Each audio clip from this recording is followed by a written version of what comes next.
So I was going to write a really nice intro for Elon, and I realize everybody here knows far more probably than I do, and you don't want to hear me talk. So, Elon? As you guys probably know, Tesla didn't organize this. This is sort of a spontaneous thing from sort of Tesla owners. We were trying to figure out what are the things we should be doing differently or better or focusing on, and just kind of the thought I had was to really have kind of a town hall, kind of back and forth sort of conversation.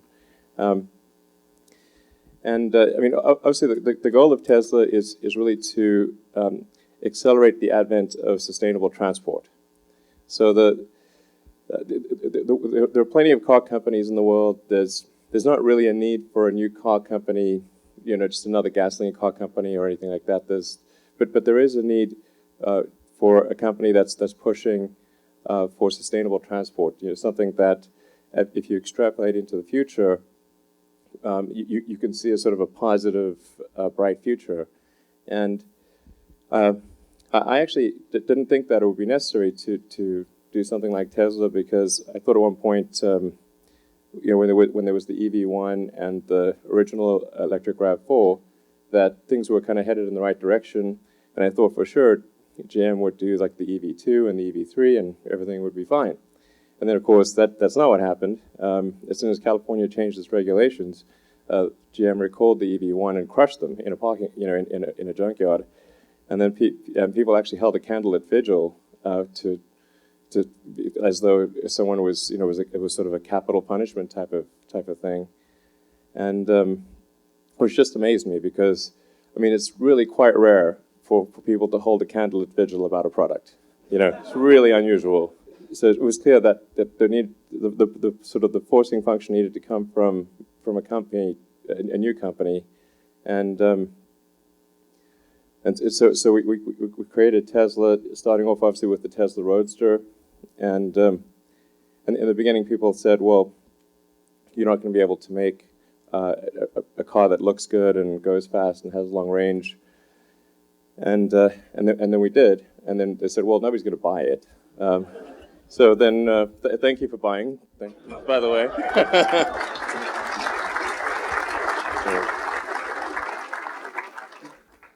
In fact, I'm really deeply appreciative of everyone that bought a Tesla, because without people like you, Tesla wouldn't be around. I mean, it needs people that are forward-thinking, that are willing to take a chance on a new product from a new company, and that's critical to making it work.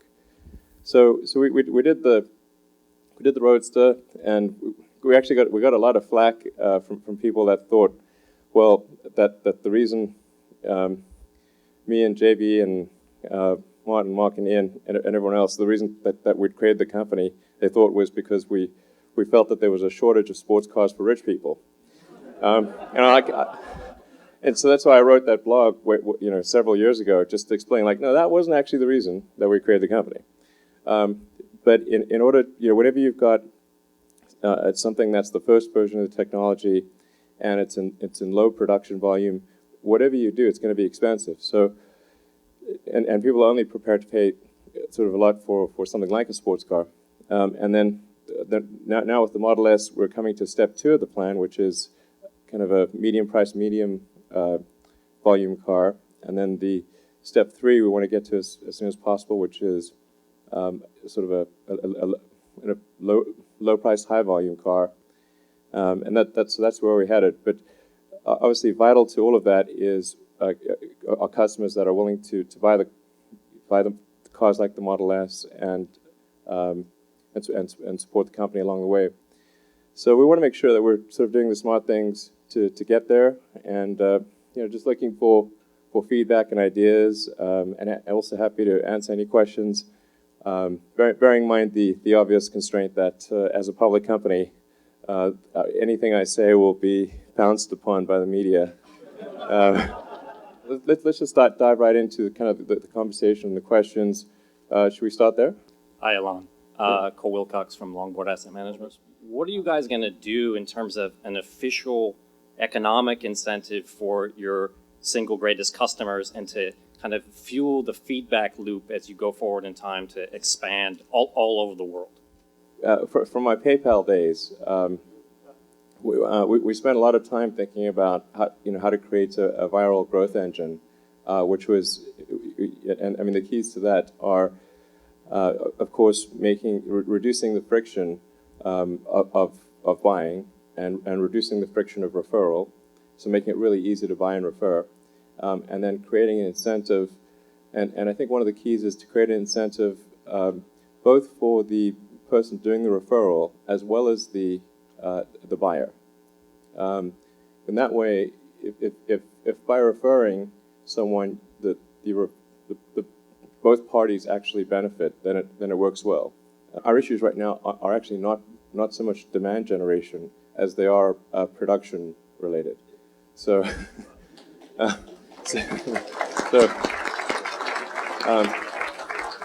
which is not as easy to solve as it may seem.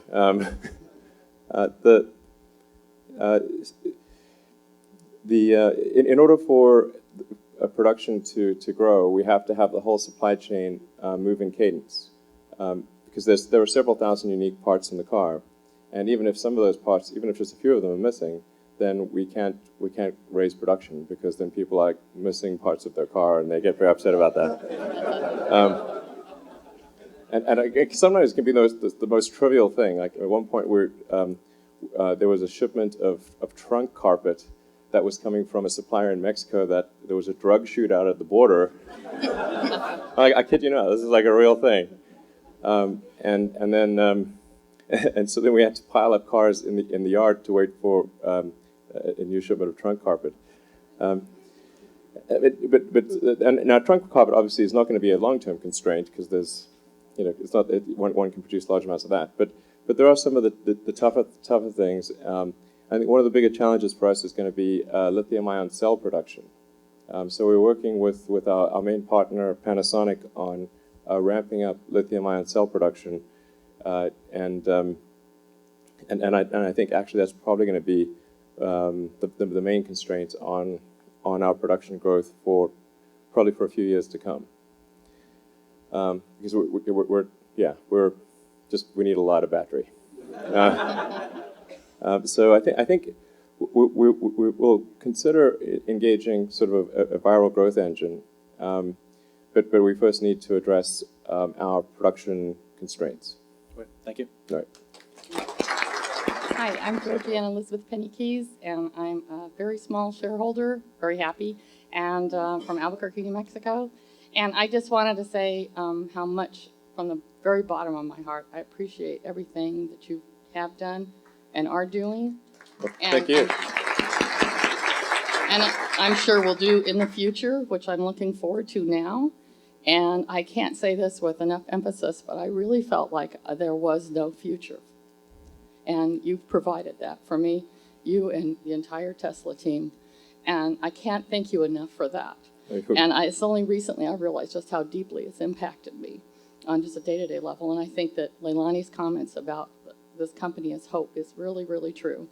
And I couldn't think of any way to say thanks except my little T-shirt and a little bottle from some friends of mine in Sonoma County. They're starting their own. You're most welcome.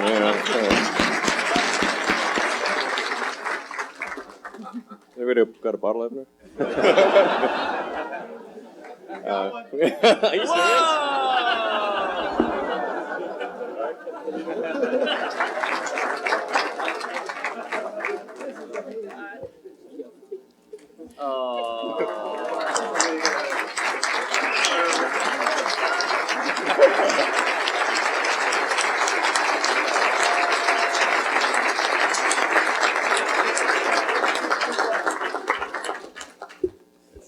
That's what you call livening things up. It's alive.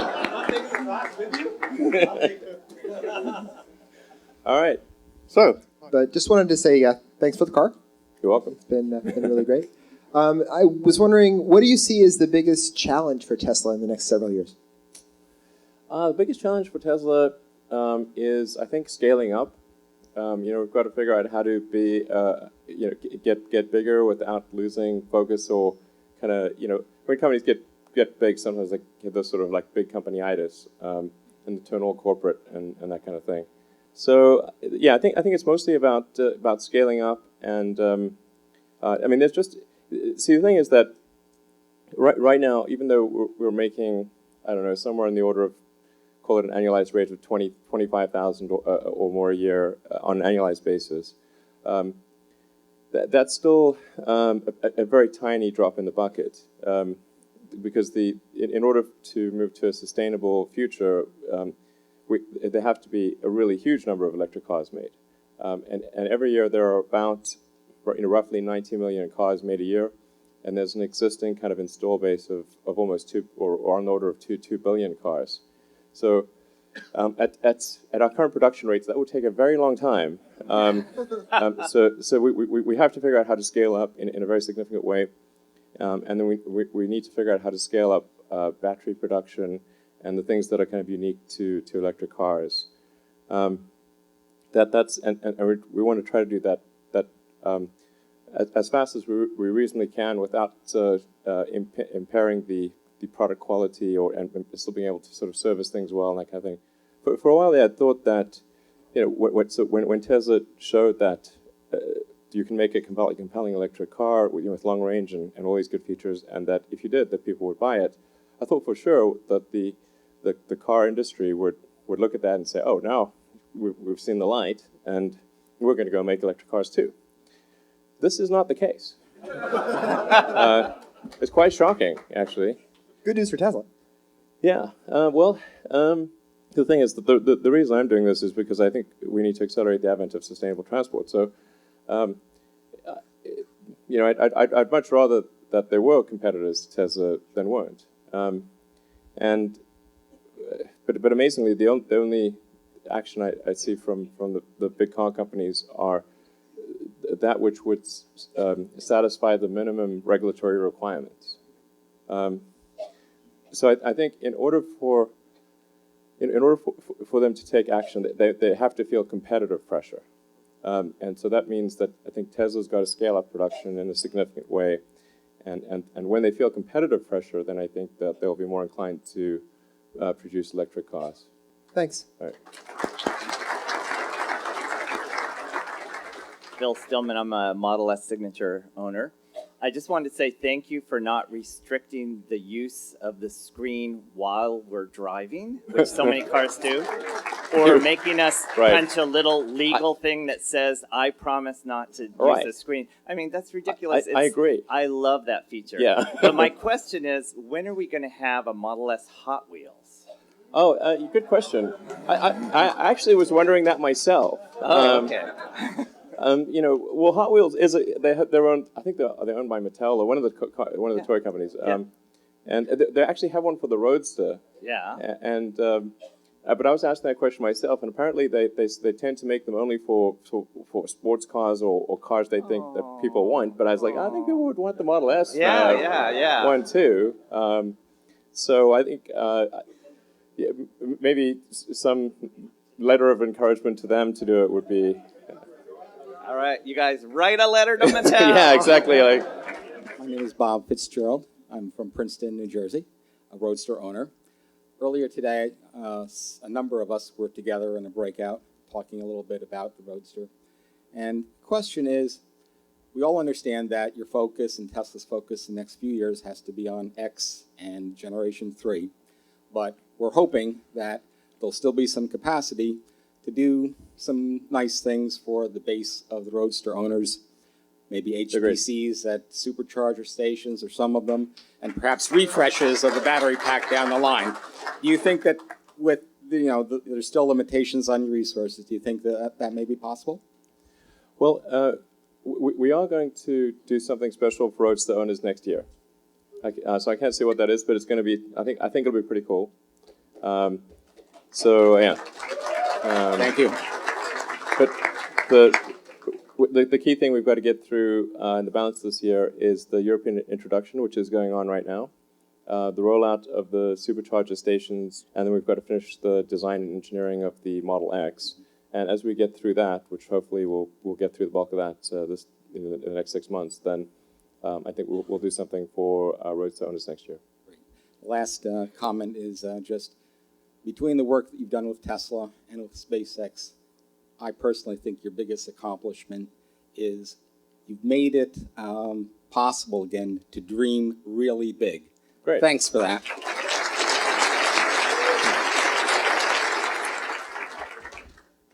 Hi, Elon. I'm John Younger, and I have to Yes, say, pour some more wine here. absolutely, I'm telling you, this is going to get better and better as it the. is.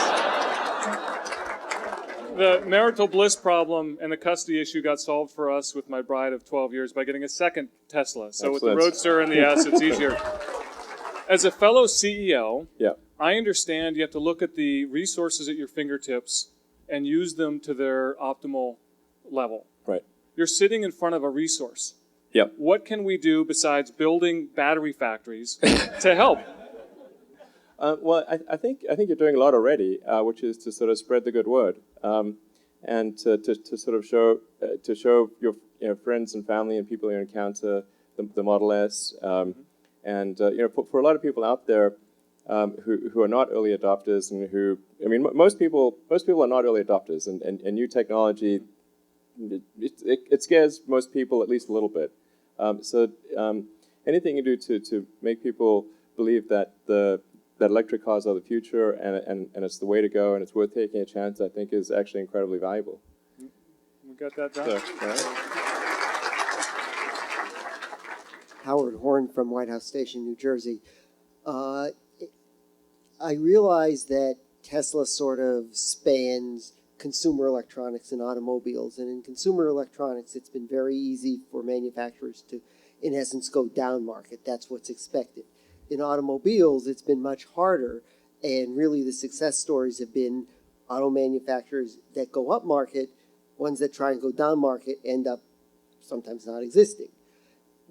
Given also that Tesla is sort of used to dealing with customers who are willing to accept being early adopters and that which goes along with it, as you get more upmarket or more mass market rather, people may be less willing to accept that.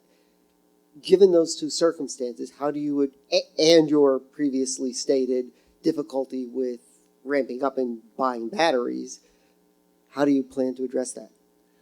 Well, I do get a lot of questions about sort of brand and brand strategy and all that. I mean, I actually don't really pay much attention to such things. I mean, I think I just view it as there need to be a very large number of electric cars made because we've got to change out the base of hydrocarbon burning cars, and so we just need to do that.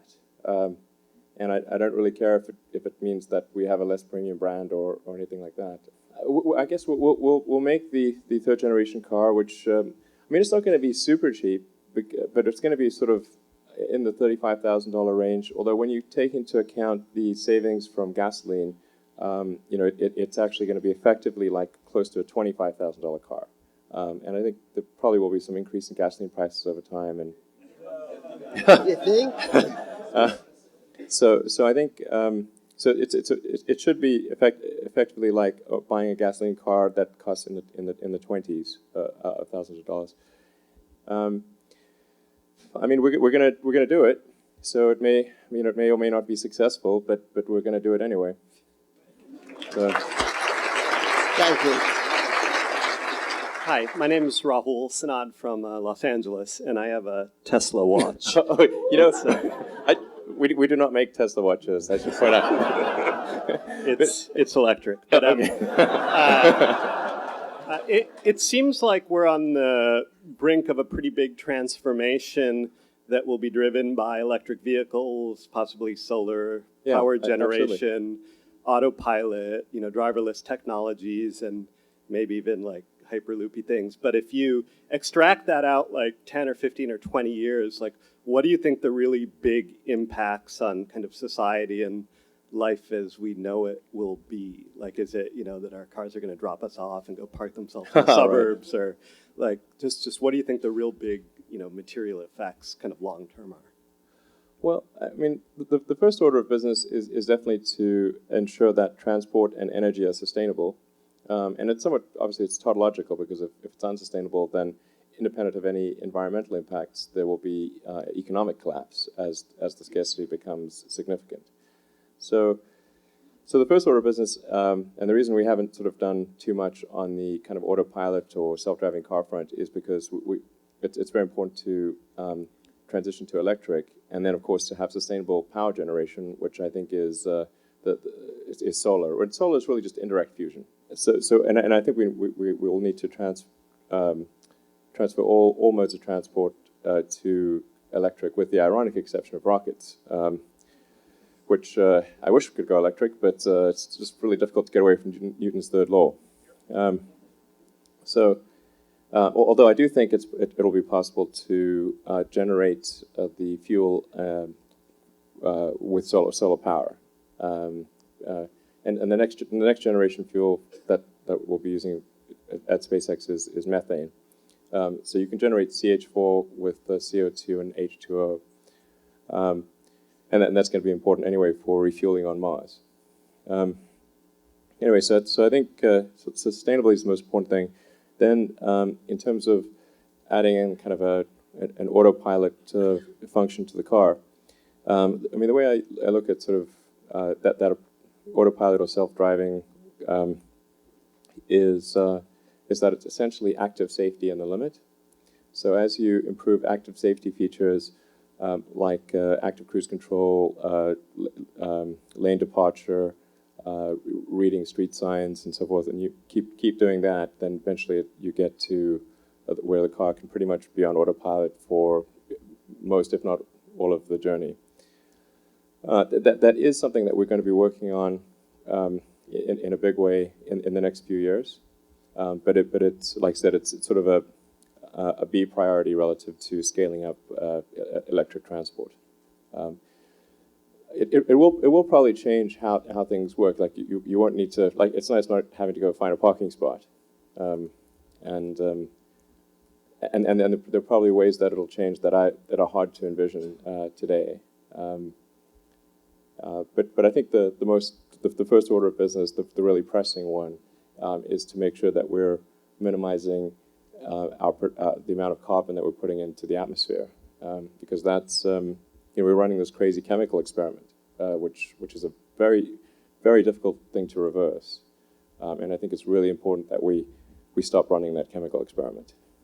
So. Thank you.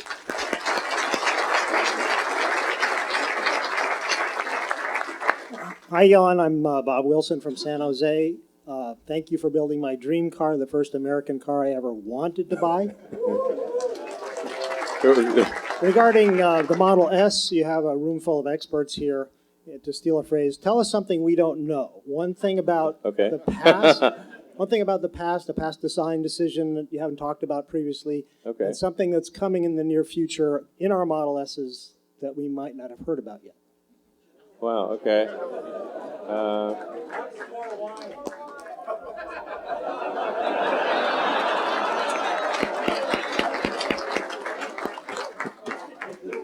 Vino Veritas. There sure were a lot of adventures along the way in creating the Model S. Adventure being the best word I can possibly imagine for. Some of them were quite difficult and nightmarish. What a lot of people actually maybe don't realize is that the primary optimization, or really the thing we focused on more than anything with the Model S, was safety. And in fact, when we did the unveiling of the first car at the Fremont factory, I started off my presentation talking about safety and showing crash videos. That didn't seem to resonate too much with the crowd. So I sort of didn't talk about it all that much after that. But I think of anything that we're actually most proud of with the Model S, is what we've done on the safety side. In fact, to the best of my knowledge, there's never been a permanent injury in the Model S. So no fatalities that I'm aware of, and not even a permanent injury. So maybe somebody got some bruise.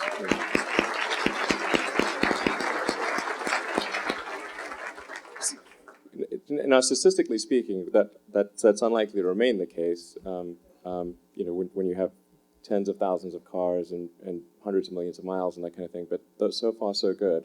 But in order to achieve the highest possible safety rating, we did have to do some sort of kludgy things in the car. Like, for example, the B-pillar, whereas the car is almost entirely, the body and chassis are aluminum, the B-pillar has a high-strength bore and steel insert in order to improve the side crash protection, which is really unnecessary because if we had properly designed the B-pillar, we could have done the whole job with just aluminum and made it a lot simpler. And it's also got these expensive aerospace-grade bolts and all sorts of things. So that's something that I think we could probably make lighter and maybe even better with a redesign.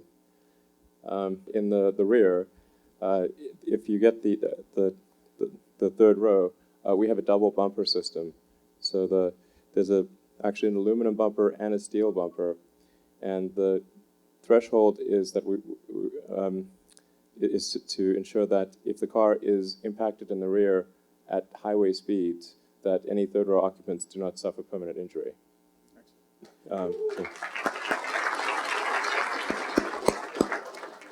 Aloha again, Elon. Hey. I'm from Hawaii, and Tesla is loved in Hawaii. We have lots and lots and lots of owners. Great. Island economies are particularly affected by a lot of the climate change issues and the price of oil. And so I know you're focused right now on Europe, which I hope it goes great. I think it will go great. Yeah. But there's about 25,000 island economies that are meaningful around the world, everywhere from the Canary Islands to the Hawaiian Islands. When you have time and when you have resources, we'd sure love a showroom in some of these islands and a service center. I know that in Hawaii, where some of us have cars, it would be a great service. And we have 8 million tourists that come to Hawaii from both the east and the west. And I mentioned this at the stockholders meeting 2 years ago. Just want to keep lobbying for resources for the islands. Thank you very much. Duly noted. I'll bring you some macadamia nuts to go with your wine. Right. In fact, I love macadamia nuts, and I've eaten particularly the chocolate-covered ones. But I believe we actually have a service center in Hawaii. Where's our Hawaii service center? In Honolulu. Okay. Given that there were extreme challenges in both of these companies, which was harder for you to deal with? Because space travel has its own set of technical challenges, but commercial automobiles, you have to deal with all the legal, many 50 states, dealers associations, and all that stuff. What were some of the, what was harder to do? Yeah, that's a tricky one to answer. I think the nature of the challenge varies between space and automotive. I mean, in the space situation, it's almost entirely a technical challenge. There are no lawyers in space. Right. There are regulations that one has to follow, of course, in order for the FAA and of course, if you've worked on shuttle stuff, that NASA has quite a significant body of regulation. Sorry? And NORAD, yeah, exactly. So we have to meet basically the FAA, NASA, and Air Force requirements on the space side. But still, it's not as the law and regulations are not as significant in space as they are with automotive. And there was not really kind of a sales and service and distribution problem with rockets. So we don't have to deal with that. So that's why it's sort of more a greater percentage of the problem is just engineering. And whereas in cars, you've got, as I said, you've got to deal with all of the nuances of 50 states and dozens of countries. And then you've also got to deal with the fact that the product is out in the field. Whereas with the rocket, we don't have to worry about whether other people can use the rocket. And that's the sort of nature of the challenge. But I think that they're really both quite hard, and it's difficult to say whether one is really harder than the other. Well, congratulations on your success in both. All right, thanks.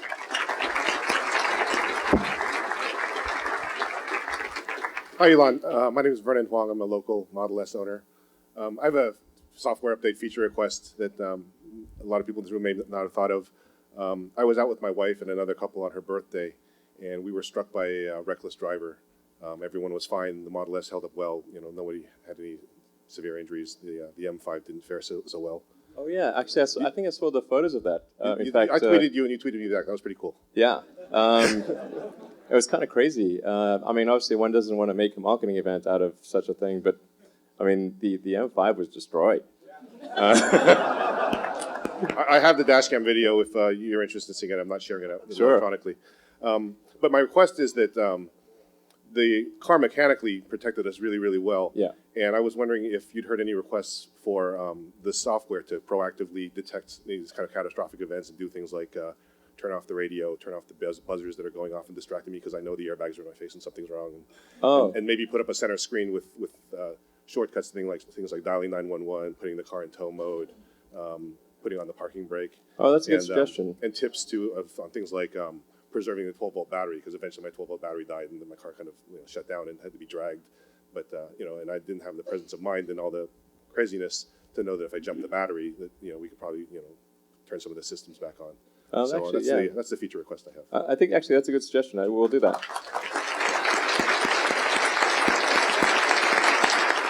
My question is one to which I got a negative response at the factory. And I know you have capacity issues, but I'm wondering when we're going to see a Tesla truck. The potential to reduce carbon emissions in light and large trucks, especially commercial, not just pickup trucks, there's a tremendous opportunity there to reduce the carbon footprint. I totally agree with that. I definitely, I'm quite keen on building a truck. And I think there's a lot one can do with truck technology.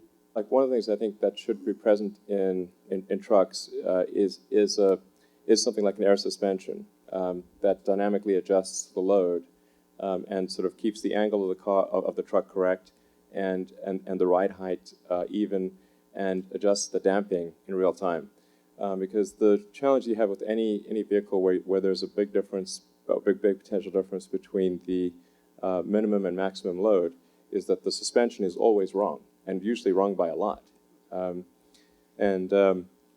Like when I was driving an F-250 down the 405 one day, and honestly that thing was resonating at the 405, the little ridges between the, and I was like, man, my teeth are gonna rattle out of my head. It was like, but if you put load in it, it's fine. But if you're empty, it's not. So I think it'd be good to do that, and then obviously to make it light and really handle well. And again, that's where like having a battery pack low can improve the center of gravity. So I think it's possible to create a really well-handling truck that feels good at any load point.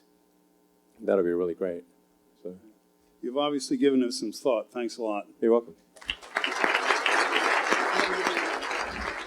is from the attendees here. Oh, wow, cool. A big thank you, Tesla. You've all seen it, but we'd like to take back over the factory tonight, but this is for both of you. Okay. All right.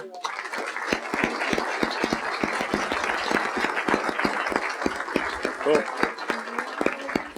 Pardon me? Do you want to introduce? Yeah, absolutely. Okay. First of all, thank you very much for the thank you. We'll put that prominently in the factory.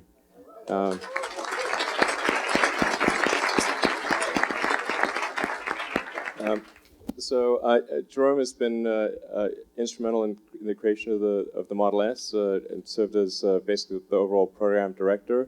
And then I actually asked him to step into the service role and kind of re-engineer service. So he's really a key part of the team and knows the Model S inside out and backwards. So any ideas and suggestions you have for improving the car or kind of the service experience, Jerome can answer and I think and respond. And actually, we want to actually take feedback and do things. So it's not just like say stuff and Tesla doesn't do anything.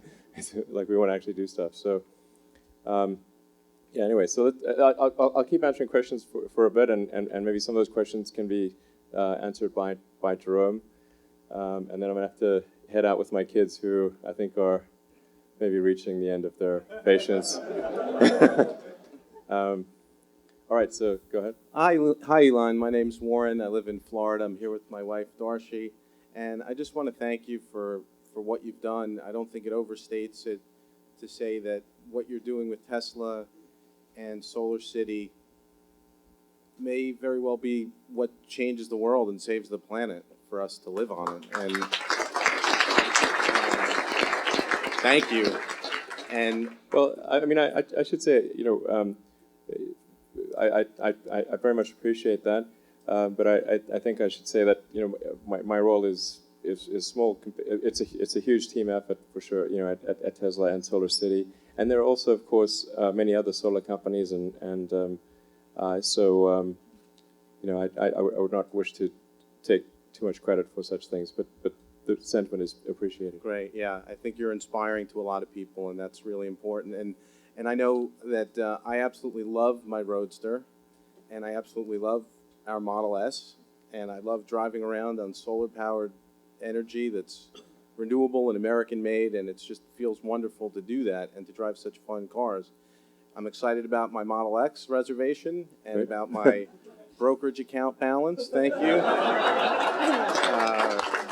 And my question is, I'm sure you know that there's a lot of Tesla Motors Club groups around the country, maybe I'm sure around the world.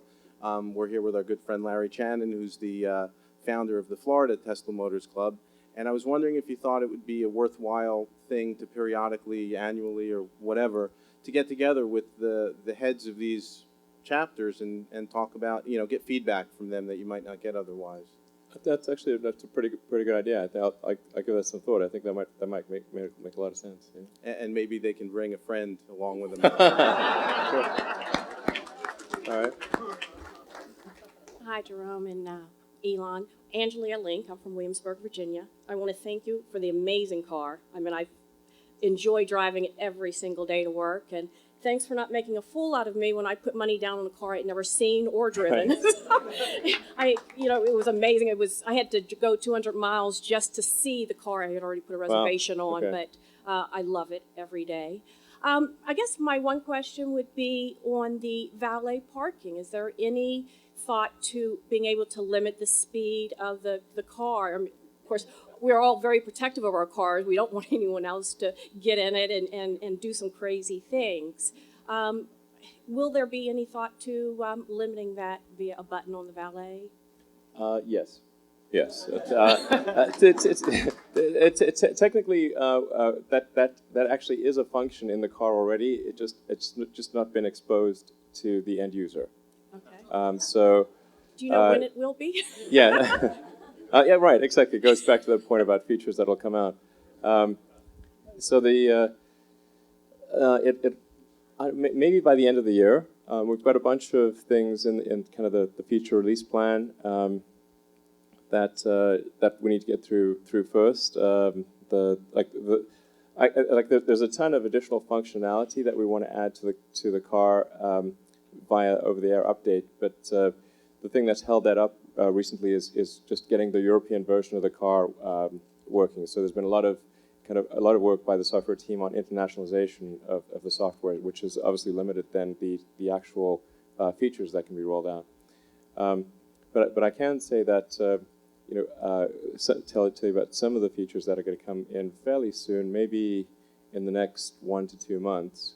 A lot of people have been asking for the maps to have a north-up capability. So you'll have that'll be rolled out in probably in about a month or two.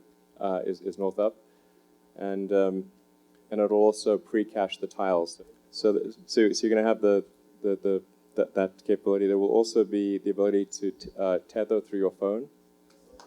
So if you've got LTE on your phone and that's going to be faster, then you can tether through your phone and get higher speed connectivity. There will also be Wi-Fi capability. So yeah, So I think that's probably some good stuff that's going to come out. Thank you, and thank you to the whole team. You've brought, it's a fabulous car. Can't say enough about it. Love it. Thanks. Well, on our trip here yesterday, and I spoke with Leilani last night, we encountered a little situation over at Harris Ranch, and I'm sold with the vision of Tesla. I love it.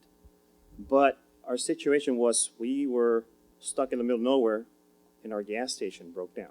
Okay. So somebody up there was looking after us because we made it here. Okay, good. My concern is, is there in your future a vision to expand the range of Tesla? If we really focused on range, it would be possible to create a 500-mile range Model S today. But it would be quite expensive. So the real question is that we're trying to sort of figure out what is the right range that makes it convenient still to do long-distance travel, but it isn't outrageously expensive or even more expensive than the car is today. Long term, I do think there will be longer range battery packs available, but it's the iteration interval is going to be approximately every 4 to 5 years is when we'll do sort of a step change in battery energy density and cost and range. So we're sort of aiming for maybe 3 years from now or thereabouts to have a step change improvement in the cost and range potential of the battery pack. It's quite a complicated endeavor to get there, but that's what we want to do. And on the Harris Ranch front, I should point out if you haven't gone there recently, we've substantially expanded Harris Ranch. I think there's now 10 charging spots from there used to be 1. And we haven't yet completely rolled out the. In fact, I'm not sure if we rolled it out at all, but it will be going out very soon. The increase in charge rate from 90 kilowatts to 120 kilowatts. So that should really help a fair bit.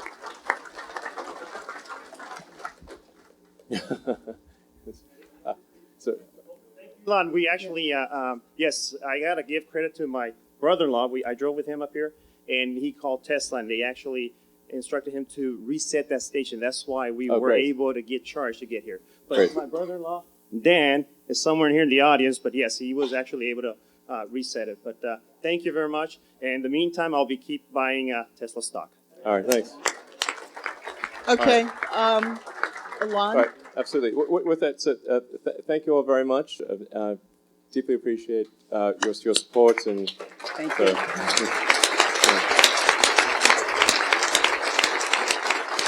Thank you very much for coming here to California. I was quite surprised when I heard the questions how far some of you have traveled. And thank you for making those long trips. And I have seen some of the license plates in the parking lot. So many of you have come with the Model S, and I appreciate that. It's very encouraging to see cars from out of state here. So thank you for coming here. Maybe just 2 words about my role and what I'm trying to do.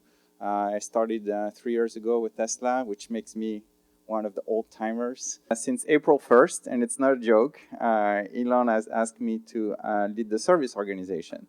Thank you. So he said, make it the best. Make it that people are happy, and don't worry about cost. So I said, okay, I can do that. So it's been a very intense 3-month journey, and I assume that most of you have seen that. The service organization doubled in 3 months. So that's crazy growth. Yeah. Last year I was in charge of engineering, and the organization grew by 50% in 1 year, and I thought that was a lot. But now we grew by 100% in 3 months. And it's challenging, and I tell you, in April, it was not easy hiring. Now it's gotten a lot easier. We've got some amazing talent applying at Tesla. coming from some extremely reputable service centers, and people want to join us, and they want to rally around the mission and bring their expertise, technical expertise, as well as expertise dealing with customers and making sure that they're always taken care of. So that's the mission, right? And I want to make sure that you are always super satisfied with the service you receive. Yeah? All the major service centers are also open 7 days a week. So thank you. Seattle, here, of course, Los Angeles, Houston, Dania Beach, Queens. I don't know. I mean, if there is another one that is not open 7 days a week and that you think should be, let me know, and then we'll do that. And we're also going to increase the hours as much as needed. And so that you are aware of the attention that we're paying to this every day of the week.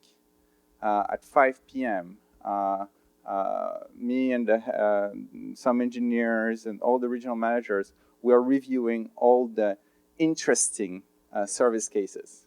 So the gentleman that was there stuck at Harris Ranch, this is probably something we're going to discuss tonight at 5 and discuss why is it that it happened that the thing had to be reset. You know, because any incident that prevents you from going, we consider to be of critical importance, and I want to review every day to make sure that not only we address it, but that we address the root cause. And that's it. Maybe we can ask some questions. Yeah. Hi, I'm Andy. I wanted to say the Model S is one of the best products of any kind that I've ever bought. So thanks to everyone at Tesla for that. And it was really great to hear sort of your commitment to making like the services, you know, best that it could be as well. Have you guys found that since all of the more exposure Model S has had in the spring of this year, the good reviews and all that stuff, has that made any difference in how you guys are able to deal with third parties, suppliers, you know, finance companies, you know, that sort of thing? Because we did hear in the past that sometimes you had trouble with suppliers not taking you seriously or not, you know, giving your work, you know, as much priority as it should have. Yeah, so I have to be also careful about what I say. You know, I'm also bound by some of the rules of being a public company. But just going back to the example I gave, you know, that I'm happy to share, in able to attracting talent at Tesla in terms of service, it's a lot easier. So seeing more cars on the road, seeing the company being more successful and on the, I think has helped us a lot in terms of attracting talent on the service organization, definitely. So I think you can assume, you know, that the similar halo effect is the same for the other parties that we're dealing with. Yeah. So things are a little bit easier. Yeah. Cool. Thank you. Welcome. Hi, Jerome. How you doing? My name's Dave. I own Signature 1094. I think it's the last one of the lower 48. I know one of your largest challenges right now are ramping up and trying to cope with how fast the company is expanding and going. So two things in mind on the delivery and also with service.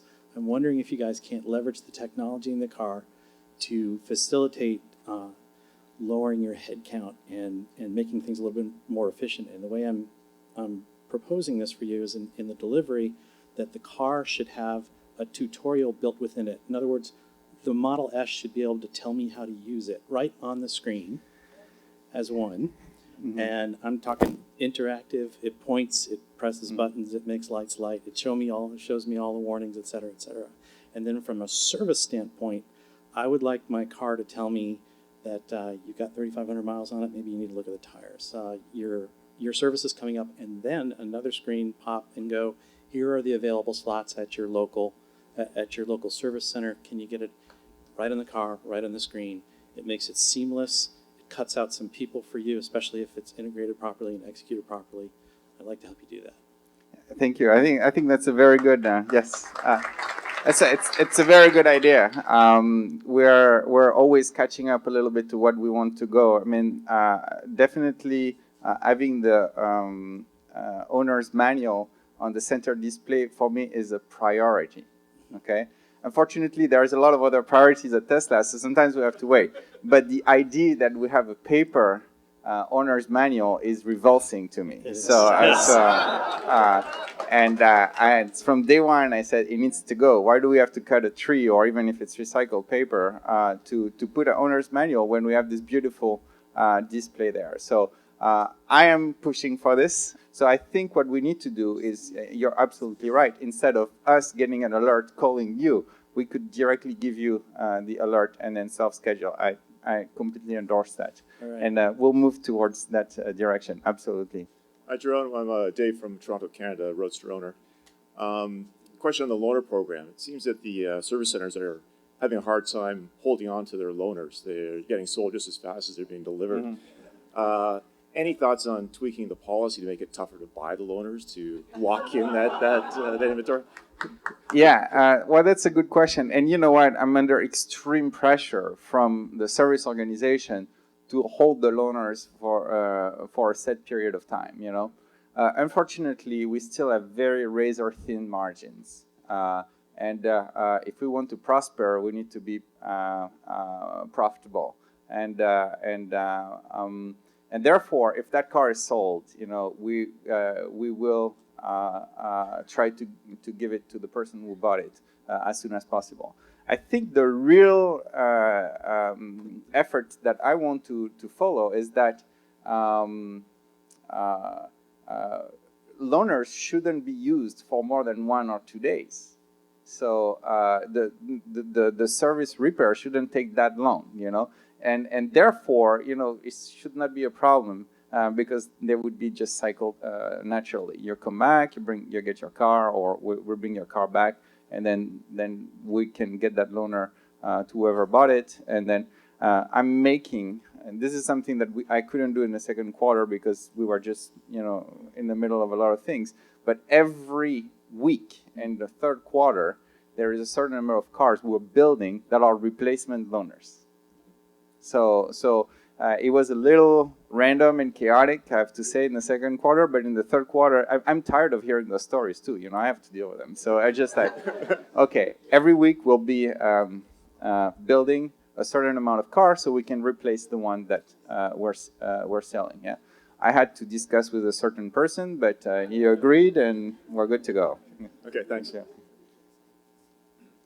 Hi, I'm Leanne Herman. I'm from Tallahassee, Florida. I'm here with my husband, who was sweet enough to buy me a Model S. That's a nice gift. That was my 50th birthday present. So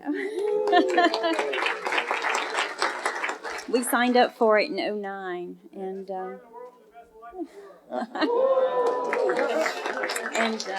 people told me, you know, you've been awfully patient waiting for that car, and I'm like, it didn't even occur to me I was being patient. You know, I was just excited.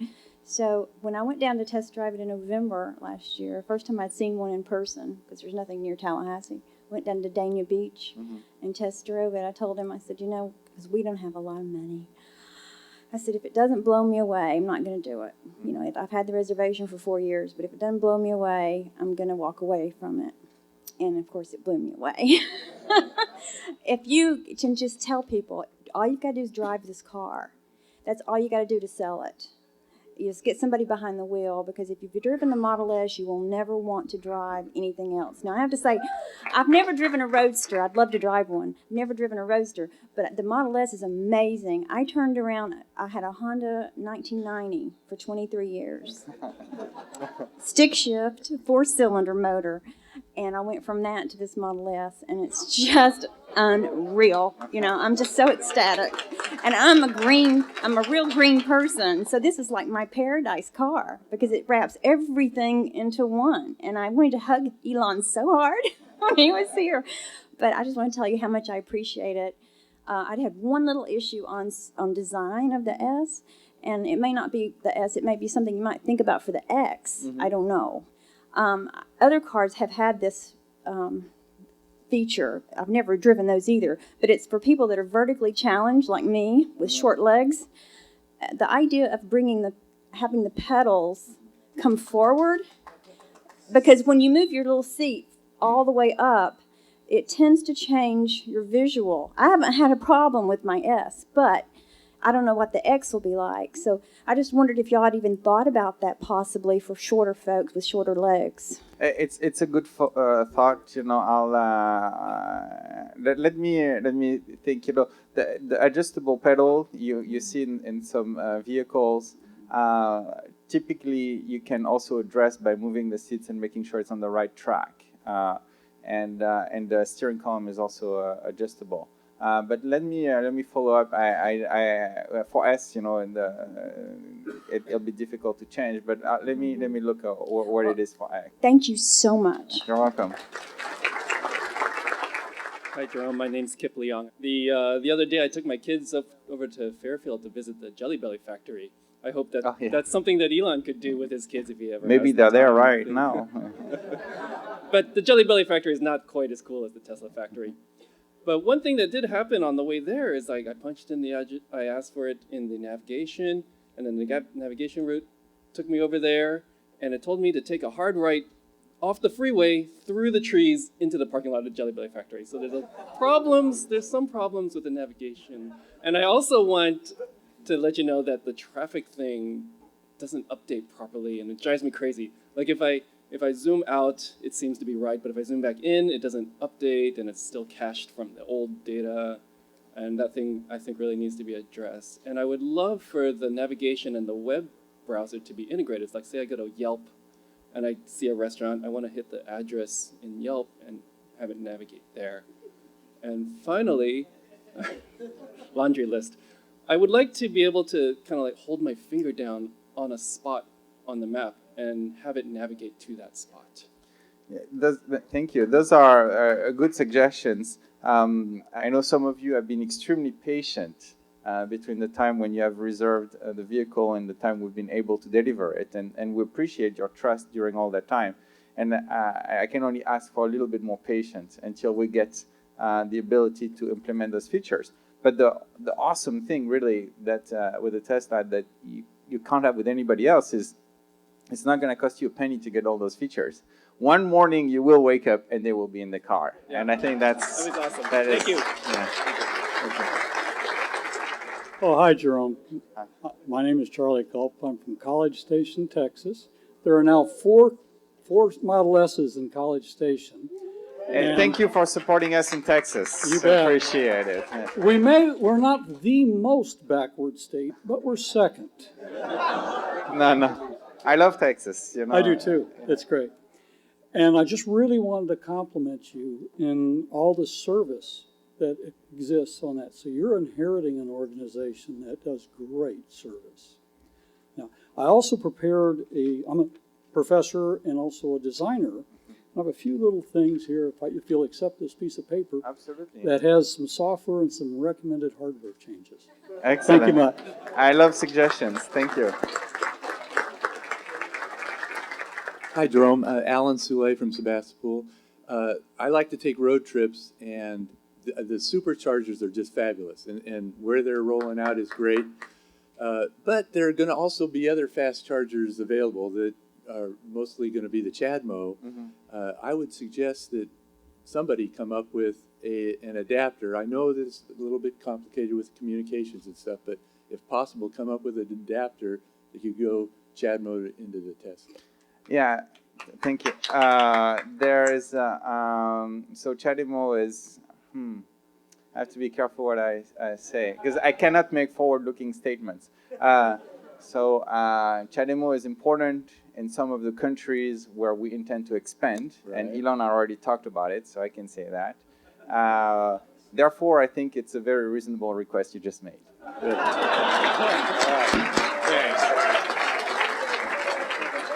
Well, thank you, everybody, for your time, and enjoy the rest